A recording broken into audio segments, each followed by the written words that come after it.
my video resource presented by buffbutch.com, how I use strength training to create a body that aligned with my masculine gender identity.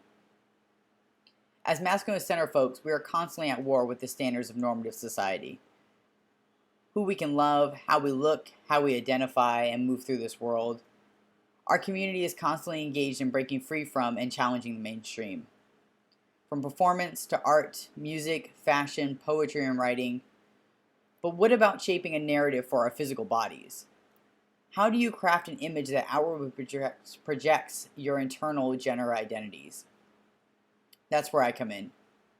Hey, I'm Pat, the founder of buffbutch.com. That's me on the left there at 14 years old, the top of the picture. I'm co-featuring my mom and sister sitting there at the bottom.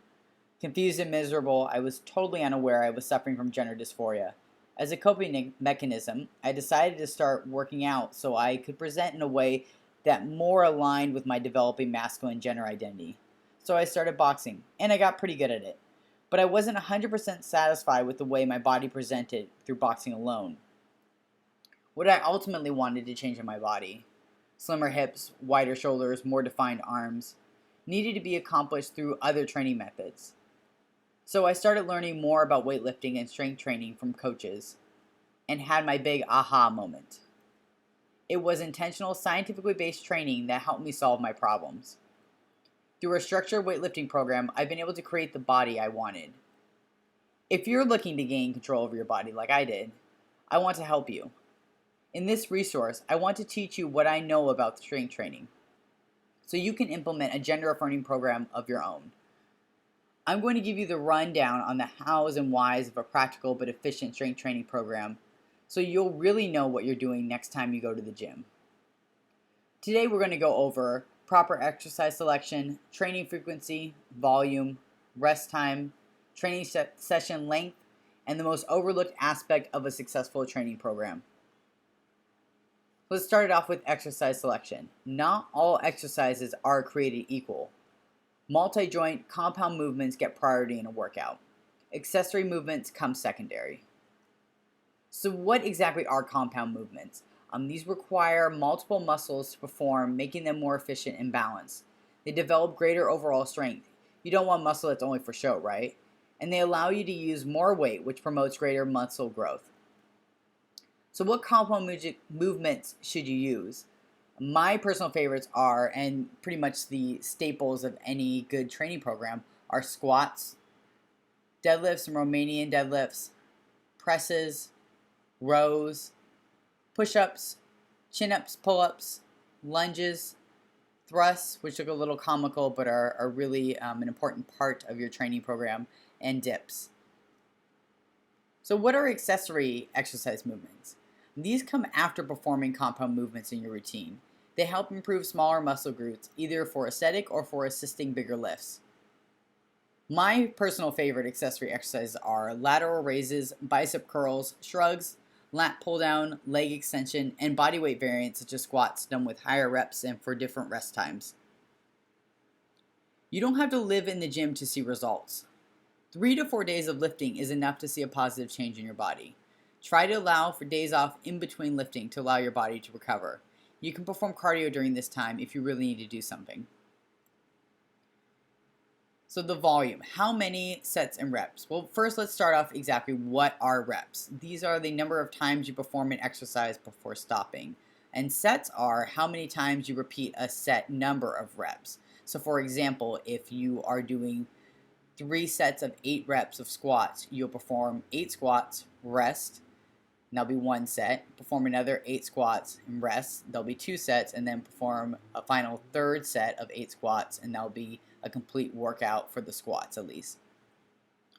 During your workout, focus on quality, not quantity. For beginners, sets of 3 are ideal. So rep ranges vary depending on your specific goals.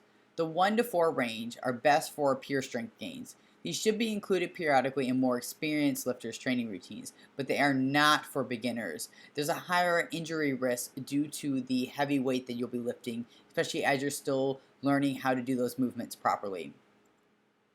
5 to 8 reps should be the main focus of your training. These develop longer lasting muscle growth, promote strength development, and they're a safer range as there's less fatigue and they aren't as heavy as the 1 to 4 range. These will also cause less soreness, so if you're not looking to feel your workout for days afterwards, this is the good range to stay in. 9 to 14 plus rep range. These can help with making muscles appear bigger. Usually I use higher reps in accessory movements or bodyweight only exercises. So how long should you be resting between sets?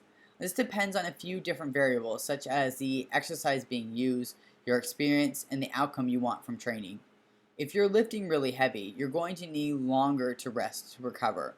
Think something along the lines of 2 to 10 minutes per set, depending on what you're doing. Beginners, since you aren't lifting as much, can use 45 seconds to 2 minutes. The longer rest periods should be used for harder compound movements, such as squats and deadlifts. You may have the desire to ignore resting between sets, but if you aren't rested enough, you can negatively impact the quality of your sets.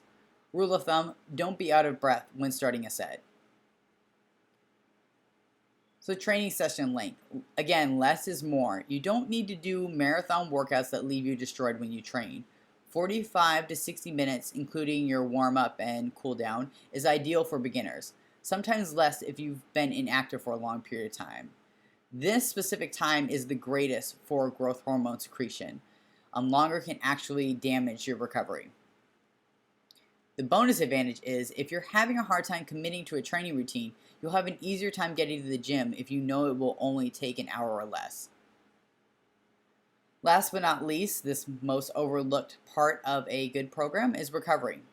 If you want your muscles to grow, you need to give them time to heal. Working out actually damages muscle fibers. Resting allows them to grow back stronger than before. Active recovery is best, like going for a walk or a slow bike ride to keep the blood supply moving. Make sure to stretch, use trigger point and other preventative physical therapy methods. So let's put this all together. An example training day, or actually I've included 2 training days, for a beginner can look something like this.